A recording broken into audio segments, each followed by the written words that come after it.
jak svíha.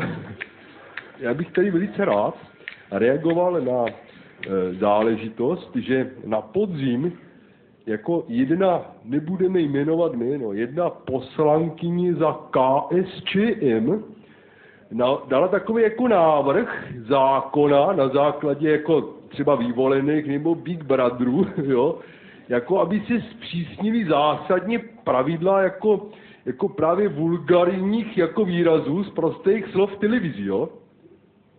Jo, jako že se mluví sprostě, takže se to prostě tipne, šmitec, hotovo a to, takhle. Za normalizace prostě tady byla poměrně silná cenzura. A teďka ti Komanči, jo, prostě oklepali se a to je takový první drápeček, jo.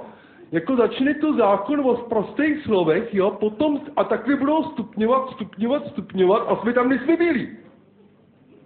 A já právě jsem se rozhodl, že bych tady udělal takový experiment, takovou zkoušku, že já jsem napsal otevřený dopis poslaneckému klubu KSČM, který bych tady velice rád přečetl.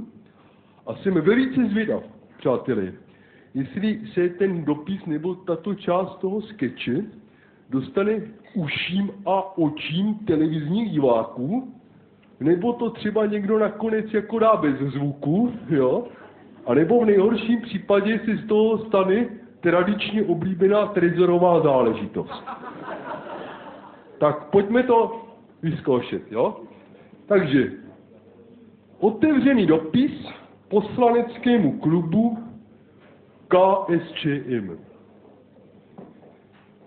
Vážení a milí soudruzi, piča, kurva, čurák, mrtka, čurák, piča jebat cecky hajzel, vole, piča, mrtka, vole, kozy posraný, kozy pochcaný, vole, rozmrdaná kunda, rozmrdaná piča, vyjebanej čurák, vyjebaná prdel, posraný prkno od hajzlu, posranej splasovač od hajzlu, zamrdaná klika od koupelky, jo, kunda piča, mrdat, piča, kunda, vyjebanej čurák.